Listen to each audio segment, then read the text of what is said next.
नमस्कार, मैं हूं आपके साथ प्रदीप आजाद। राजस्थान में रीट का मुद्दा लगातार बढ़ता ही जा रहा है। लगता था कि मामला थमेगा, लेकिन ऐसा नहीं हुआ। विधानसभा पिछले 5 दिनों से लगातार जारी है और विधानसभा में भी इस मसले को लेकर गर्मा गर्म बहस का दौर जारी है। आज भारतीय जनता पार्टी ने भी विधानसभा का घेराव किया इसी मसले पर। हल्का बल प्रयोग भी हुआ, वाटर कैनन की बौछार भी यहां पर की गई, तमाम तरह की बातें यहां पर हुई। लेकिन मसला वही कि जब मांग की जा रही है राज्य सरकार से कि इस पूरे प्रकरण की जांच सीबीआई के हवाले दे दी जाए, लेकिन सरकार इस मामले को लेकर साफ इनकार कर चुकी है कि एसओजी चल रही, एसओजी इस पूरे मामले की जांच कर रही है, तो सीबीआई को देना का कोई मतलब नहीं है। बहरहाल लगातार जो आंदोलन जो चल रहे हैं, और उसी आंदोलन में एक आंदोलन है उपेंद्र यादव का, जो बेरोजगारों के लिए लगातार संघर्षरत हैं, संघर्ष कर रहे हैं। हाल ही में 9 तारीख को भी विधानसभा घेराव का आयोजन यहां पर था और अब अगली यानी बजट के बाद 23 तारीख के बाद फिर वापस विधानसभा घेराव की बात की जा रही है। तो चलिए आज इसी मुद्दे पर बात करते हैं सीधा उपेंद्र यादव से, जो हमारे साथ है। उपेंद्र से जानते हैं कि पूरा जो मामला चल रहा है, कहां तक उनकी लड़ाई होगी, कहां तक उनकी जो पहुंच की बात करें कि कहां तक पहुंचेंगे, कोर्ट में किस तरीके से अपनी बात रखेंगे अगर कोर्ट में जाते हैं। जी उपेंद्र जी। देखो, सीबीआई की जांच की मांग हम लगातार कर रहे हैं। इसी आपके चैनल पर अक्टूबर 2021 में मैंने कहा था कि बड़े नेताओं का हाथ जरूर निकलेगा। अब धीरे धीरे आप देख रहे हो सोशल मीडिया पे, और एसओजी जहां तक पहुंची है, जहां डीपी जारौल का बयान आया कि राजनीतिक संरक्षण से सब कुछ हुआ है, तो सीबीआई की जांच में ये भी स्पष्ट होना बाकी है। जो ब्लैक लिस्टेड जो सेंटर थे, प्रिंटिंग प्रेस का भी नाम आया कि वो ब्लैक लिस्टेड थी, तो तमाम चीज़ों का खुलासा हो। फिर सबसे बड़ी बात है कि जो मंत्री पे आरोप लग रहे हैं सुभाष गर्ग साहब के, जो हम लगातार मांग करें कि उनको मंत्रिमंडल से हटाया जाए, सुभाष गर्ग को, क्योंकि वो उस समय तत्कालीन अध्यक्ष है। 2012 में भी माध्यमिक शिक्षा बोर्ड के आरटीट का पेपर लीक हुआ था सिक्योरिटी में, और इस समय मैंने खुद ने भी आरटीट की एग्जाम दी थी। और इसके अलावा उनकी वही टीम अधिकतर जो निजी तौर पर लगाए गए, क्योंकि किसी परीक्षा में निजी लोग नहीं लगाए जाते, क्यों लगाए गए, किसके कारण क्या, कंटेनर का पलटना, शिक्षा संकुल से पेपर निकलना और पहले वाली टीम का लगाना, फर्म एक होना, कई सवाल है जिसकी सीबीआई जांच कर सकती है। हालांकि सरकार ने नकारा कि हम सीबीआई को जांच नहीं देंगे, लेकिन मैं इतना सा माननीय मुख्यमंत्री से अपील करना चाहूँगा, कहना चाहूँगा कि जिस प्रकार प्रदेश में जो माहौल बना है, इससे कांग्रेस की छवि धूमिल हुई है, कांग्रेस का स्तर बिल्कुल नीचा है। एक समय ये लग रहा था कि कांग्रेस रिपीट हो सकती है, जिस प्रकार कोरोना काल में सबसे ज़्यादा नौकरी देने का काम किया, लेकिन हालात है कि बेरोजगार में विश्वास सरकार के प्रति बिल्कुल उठ चुका है। इसलिए सीबीआई को जांच दे देना चाहिए, क्योंकि जिस प्रकार सरकार और मंत्री जो कह रहे हैं सरकार के कि कुछ नहीं हुआ, कोई गड़बड़ नहीं हुई, जो गड़बड़ हुई हमने प्रदीप पारा सर सहित, डीपी जारौल सहित सब लोगों का बांडा फोड़ कर दिया, बर्खास्त कर दिया, कुछ गड़बड़ नहीं। तो मैं ये कहना चाहता हूँ कि घबराने की आवश्यकता नहीं है। सीबीआई को जांच देंगे तो दूध का दूध और पानी का पानी हो जाएगी। सीबीआई में कुछ नहीं निकल के आया तो सरकार रिपीट भी हो सकती है, बहुत फायदे होंगे, सरकार की छवि मजबूत होगी। और जिन मंत्रियों पर आरोप लगे हैं, चाहे सुभाष गर्ग हो, चाहे पूर्व शिक्षा मंत्री हो, सबकी जो छवि मजबूत होगी, हीरो बन के आएंगे। हीरो इस वर्तमान में जीरो है, जनता के सामने आरोप लग रहे हैं, सरकार भी जीरो बनती जा रही है।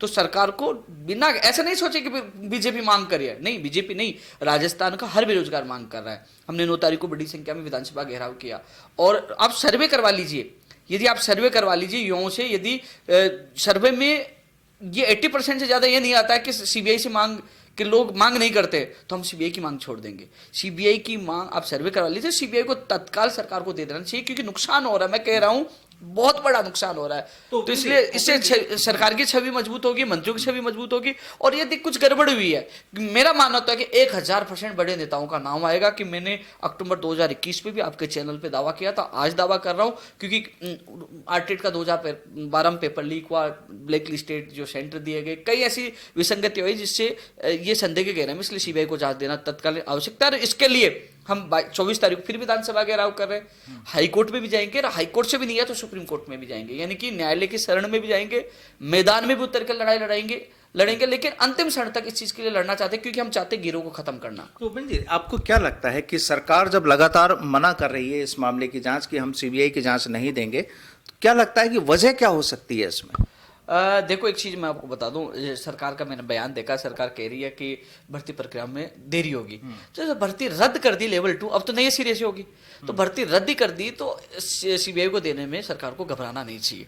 और नहीं देने का कारण जो प्रदेश में सोशल मीडिया सब जगह चला, नहीं देने का मतलब कोई ना कोई बड़ा आदमी से लिप्त है, तो इसमें सरकार की छवि खराब हो रही है। और ये निश्चित है कि हम लोग भी रुकने वाले नहीं है, हम धरातल के साथ साथ, चाहे राजस्थान में पूरे राजस्थान में यात्रा निकालनी पड़े, चाहे हमें हाई कोर्ट से लेकर सुप्रीम कोर्ट तक जाना पड़े, न्यायालय के शरण में जाना चाहिए, हम सीबीआई की जांच इसलिए कराना चाहते हैं कि गिरोह खत्म हो। कि लाइब्रेरियन का पेपर लीक हुआ, जैन डिग्री का लीक हुआ, एसआई भर्ती 2018 के जो 21 वाला जो एसआई भर्ती है, उसका जो पहले के मामले, क्योंकि गिरोह एक है, उनके डिस्ट्रीब्यूटर अलग अलग है, तो एक बार मान लीजिए रीट की जांच हो जाएगी तो सारी चीजें खुल के आ जाएंगी, पहले कौन कौन सी भर्ती परीक्षा में हो, चाहे बीजेपी की सरकार की भर्ती हो चाहे इसकी हो, क्योंकि गिरोह का खत्म होना जरूरी है। और गिरोह को संरक्षण देने वाला नेता भी जेल के अंदर, यानी कि मगरमच्छ भी जेल के अंदर होना जरूरी है, जिससे बेरोजगार में विश्वास उत्पन्न हो। आज भर्ती परीक्षाएं सरकार कितनी साफ सुथरे तरीके से करवा दे, लेकिन जब कट ऑफ ज्यादा जाती है तो यह संदेह होता था कि कुछ में गड़बड़ी हुई है। तो ऐसे में सरकार को भी बेरोजगारों का विश्वास जीतना होगा। इसके अलावा हाँ, एक चीज अच्छा किया सरकार को, मैं इसके लिए तो धन्यवाद दूंगा कि उन्होंने गैर जमानती कानून लाने की घोषणा की है, कठोर कानून, इसी विधानसभा सत्र में बिल लाने, क्योंकि लगातार मैं पिछले 1 साल से लड़ रहा था। 4 अक्टूबर को मैंने सुझाव दिया तो मुख्यमंत्री जी ने कहा कि अच्छा सुझाव है, और 17 अक्टूबर को उसकी घोषणा कर दी, 18 अक्टूबर को मुख्य सचेतक तक जहां मेरा अनशन तोड़ा है वहां घोषणा कर दी। लेकिन कानून तो अब आएगा, लेकिन पहले भर्ती की परीक्षाओं के लाखों बेरोजगारों को न्याय कैसे मिले? न्याय तब मिलेगा कि कई लोगों को बहुत अच्छे नंबर आए, रो रहे हैं, अब कह रहे हैं बहाल करो बहाल करो, क्योंकि जिनके 135-40 नंबर भी आए थे कई लोगों के। लेकिन बात ऐसी है कि वो भी जानना चाहते हैं कि इसके हमारा सपनों को तोड़ने वाला, हमारा भविष्य बर्बाद करने वाला दोषी कौन है, वो जेल के पीछे होना चाहिए।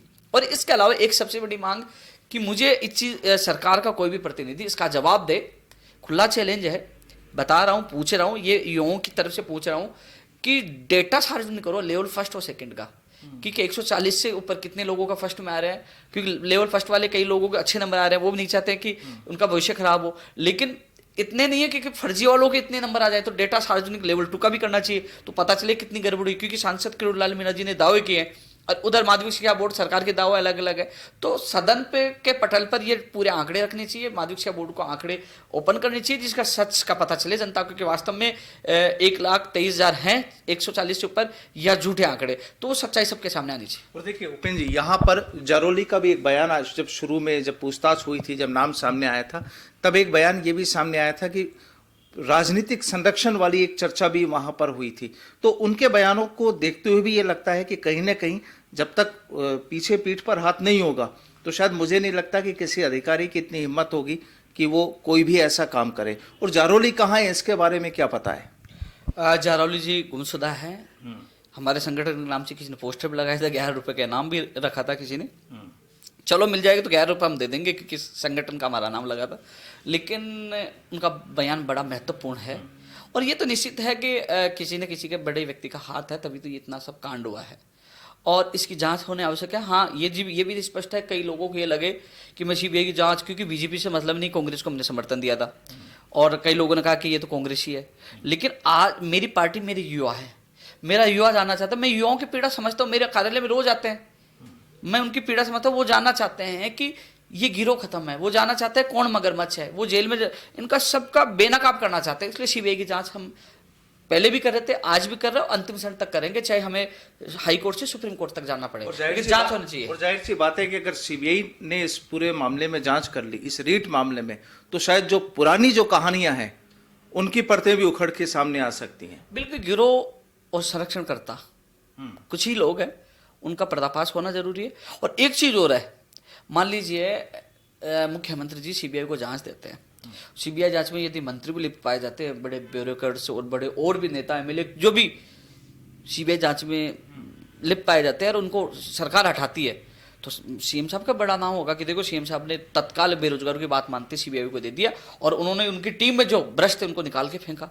क्योंकि ये इच्छा शक्ति मजबूत सीएम की भी होनी चाहिए, सरकार की होनी चाहिए, क्योंकि हम सब मिलकर, क्योंकि मैं भी कांग्रेस को समर्थन दिया था, तो मैं भी नहीं यार, मैं तो कांग्रेस को समर्थन दिया था, मैं सरकार के खिलाफ नहीं बोलूंगा, नहीं मैं तो चमचागिरी करूंगा, तो फिर मेरे प्रदेश के बेरोजगार के युवाओं का सपना और उनका भविष्य कैसे बचेगा? जो कैसे बचेगा? पिछले 3-4 दिनों में जो विधानसभा में जो हम लोगों ने सुना, तो वहां पर भाजपा भी इस वक्त पूरी तरह मुखर है कि मामले की जांच सीबीआई को दी जाए। यहाँ कटारिया जी ने भी इस चीज को कहा, बिल्कुल क्लियर सदन में कहा कि चाहे मैं आरोपी हूं, चाहे मेरी पार्टी का आरोपी हो, चाहे कांग्रेस का कोई व्यक्ति हो, अगर कोई भी व्यक्ति है तो दूध का दूध पानी का पानी होना चाहिए। नहीं, आपकी बात सही है। 2016 में जेल प्रेरी का पेपर लीक हुआ, 2018 में जो राजस्थान पुलिस भर्ती ऑनलाइन नहीं हो पाई, ऑफलाइन करवाया, तो सबकी जांच उनकी भी करवा लीजिए। आप बीजेपी पर वो भी दे दीजिए, सीबीआई को जांच सबकी होनी चाहिए। हाँ। किसी भी पार्टी का कोई भी नेता, ताकि किसी बेरोजगार के साथ अन्याय ना हो, किसी के साथ अन्याय नहीं हो। और आप तो मेरे पहले के सोशल मीडिया में चेक करिए, मैं तो बीजेपी के खिलाफ बहुत, इनसे कांग्रेस से खतरनाक बोलता था, 5 साल पीछे नहीं छोड़ा। मैं तो बहुत लटका है, बहुत जेल गया, मैं तो जेल प्रेरी में आवाज उठाई थी। लेकिन उस समय शायद बीजेपी सरकार कानून बना देती तो शायद ये भर्तियां बच जाती। चलो, बीजेपी ने इस पर ध्यान नहीं दिया तो बीजेपी को तो परिणाम भुगतना पड़ा, सत्ता में नहीं आए। सत्ता में युवाओं ने कांग्रेस का साथ दिया, समर्थन दिया, कांग्रेस सत्ता में। लेकिन जो बार बार ये सारे हालात हो रहे हैं, इससे कांग्रेस को सबक लेना होगा, अन्यथा मुझे नहीं लगता 20 सीट भी, ये तो मुझे लगता 20 से नीचे आ जाएंगे।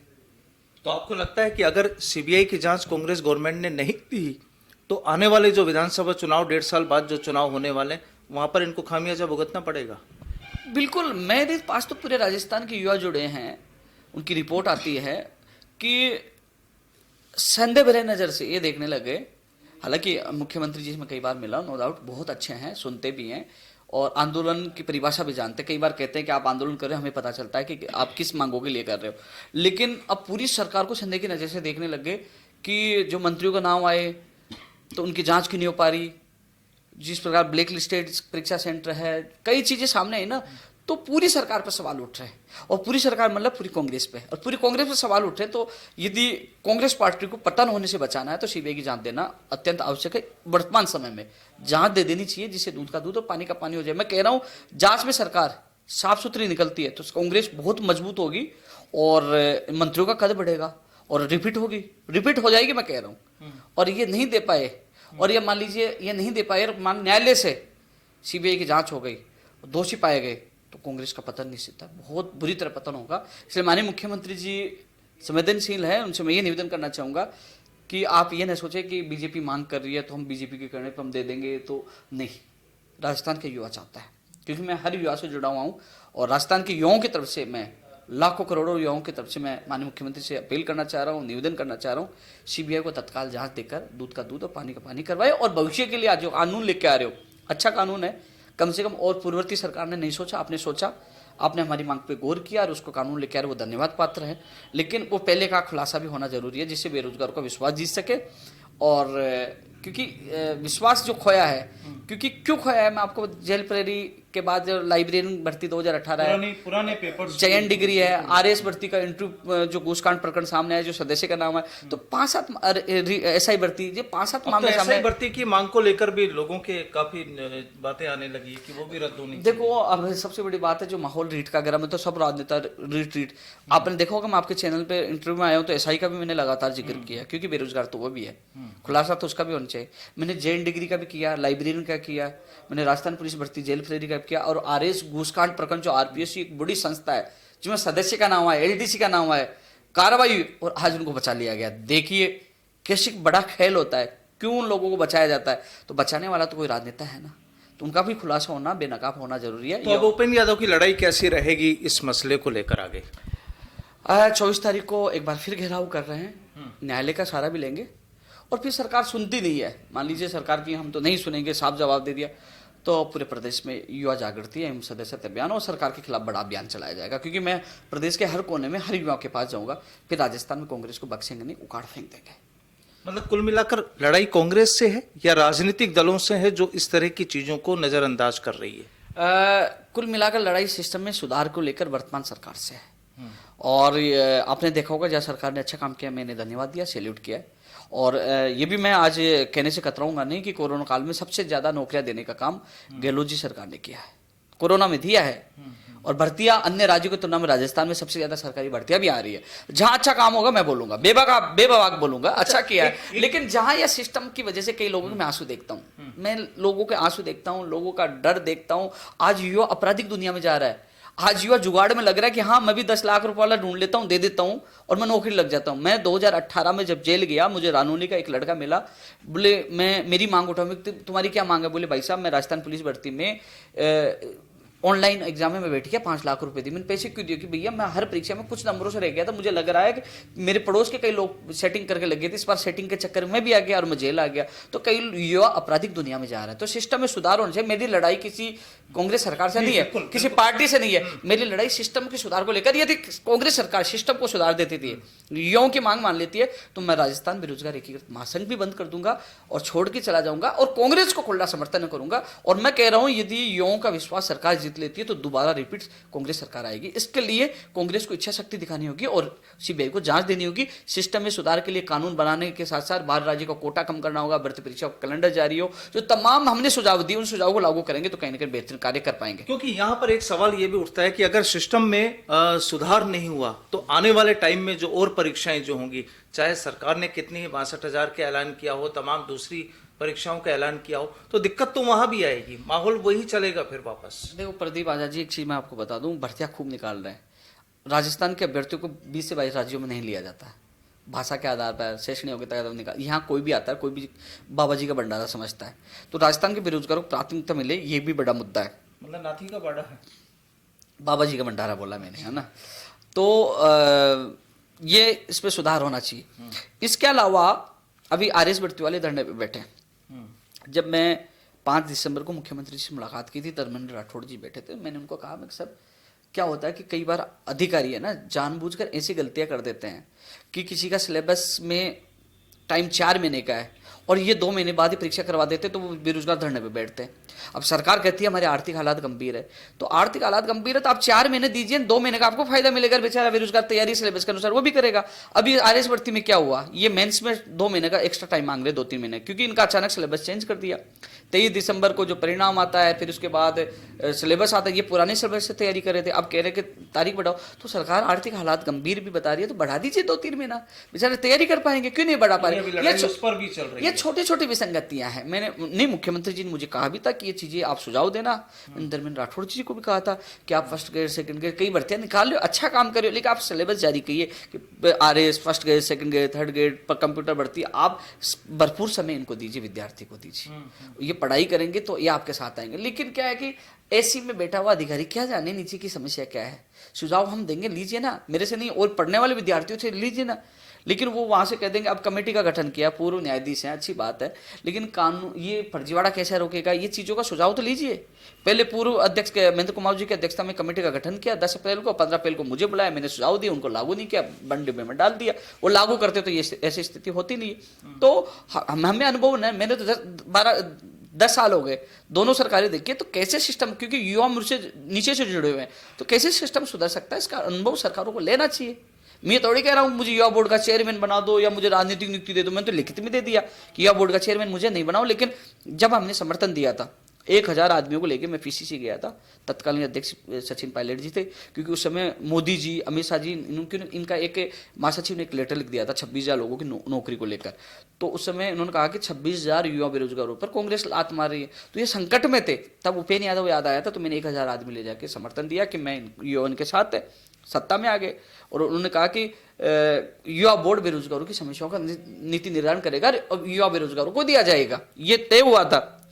अब अध्यक्ष है नहीं, मुख्यमंत्री अशोक गहलोत जी है, तो अब अध्यक्ष बना दिया उसका युवा बोर्ड का सीताराम लांबा जी को, जो कांग्रेस के यूथ कांग्रेस के कार्यकर्ता रहे। तो ऐसे में मैंने लिखित में दिया था, मुझे नहीं, मैं तो बनूंगा भी नहीं, आज कह रहा हूँ मुझे नहीं बनना, लेकिन जमीन से जुड़े हुए बेरोजगार से जुड़े शिक्षित बेरोजगार को आप अध्यक्ष बनाते तो कोई भी बेरोजगार वहां जाके अपनी बात रखता, न तो यूनिवर्सिटी पे धरने पे बैठना पड़ता, न 22 गोदाम, न शहीद स्मारक, न बेरोजगार संघ कार्यालय आने की आवश्यकता पड़ती। अब छोटे छोटे इश्यू है जिनके लिए भटकना पड़ता है। मुख्यमंत्री ने पंचायत राज एलडीसी भर्ती 2013 के लिए 2 बार कैलेंडर की घोषणा कर दी, अटकी पड़ी। अब मेरी कल 11 बजे मीटिंग है प्रमुख सचिव साहब से। नर्सिंग भर्ती 2013 अटकी पड़ी है, हाईकोर्ट में जवाब नहीं दे रहे। 2016 सेकंड ग्रेड पशु चिकित्सक, सेफ्टी ऑफिसर, कई ऐसी चीजें जो कहीं वकील नहीं जा रहा कोर्ट में, कहीं जवाब नहीं दे पा रहा, कहीं रीड 2018 का मामला फैसला सुरक्षित है, वहां कोई एप्लीकेशन लगा दे रहा। तो छोटे छोटे इश्यू को लेकर बेरोजगार भटक रहा है। युवा बोर्ड उस बेरोजगार, चले सीताराम लांबा जी को बना दिया, लेकिन कम से कम ये निर्धारण करते कि मैं युवाओं की समस्या सुनूंगा, आप आइए, मैं आपकी मध्यस्थता करूंगा, जहां किसी अधिकारी से बात करवानी है, मंत्री से बात करनी, वो करिए। आज युवाओं की तो सुनिए, युवा बोर्ड का मतलब क्या हुआ कि हम राज्य मंत्री का दर्जा लेके बैठ गए, यही हुआ क्या? आप 2 साल तो मजे में रह जाओगे, 2 साल बाद कहा जाओगे, ये युवा जवाब देंगे। तो युवा बोर्ड का उपयोग करिए बेरोजगारों की समस्याओं के दिन निर्धारण के लिए, जिससे कोई बेरोजगार संघ नहीं बने, महासंघ नहीं बने, आवश्यकता नहीं है भाई। मैं तो खुला कह रहा हूं, मैं तो कल बंद कर दूंगा, ताला लगा दूंगा, जुड़ती नहीं है। आप सिस्टम सुधार दीजिए, आप बुला लीजिए, उनकी सुन लीजिए। तो बिल्कुल ये बहुत अहम चीज है कि जब तक सिस्टम में सुधार नहीं होता है तब तक आप किसी भी कामयाबी तक पहुंचने में वाकई बहुत कठिनाई होती है। मसला कोई भी हो, जहां तक बात होती है सरकार के मसले की, तो सरकार में भी जैसा कि उपेंद्र जी का सीधे तौर पर कहना है कि जिन अधिकारियों की जिम्मेदारी होती है, जिन अधिकारियों को अपनी बात ऊपरी लेवल तक एक प्रॉपर वे में, एक प्रॉपर तरीके से मंत्री या मुख्यमंत्री तक पहुंचानी चाहिए, वो वहां तक नहीं पहुंच पाती। और यही वजह है कि नीचे बैठे कुछ लोगों की लापरवाहियां कह लें या उनका ध्यान नहीं देने की चीजें कह लें, आज उसका खामियाजा राजस्थान का युवा बेरोजगार भुगत रहा है। और सीधे तौर पर अब उपेंद्र यादव का ये ऐलान कि 24 तारीख को विधानसभा का घेराव किया जाएगा, एक बड़ी तादाद में युवा इनके साथ में होंगे और यहां पर देखना यही होगा कि आखिर सरकार का अगला कदम क्या होता है। क्या मामले की जांच, इस रीट प्रकरण की जांच सीबीआई को सौंपी जाती है या नहीं, या फिर आने वाले वक्त में लगभग 1.5 साल बाद जो फिर राजस्थान की जनता यहां के नेताओं की जो तकदीर को वापस एक जो ईवीएम में जो कैद करेगी, वहां पर नतीजे क्या होते हैं देखना वो भी बेहद दिलचस्प होगा। उपेंद्र जी, आप हमारे साथ जुड़े, बहुत बहुत शुक्रिया आपका। नमस्कार।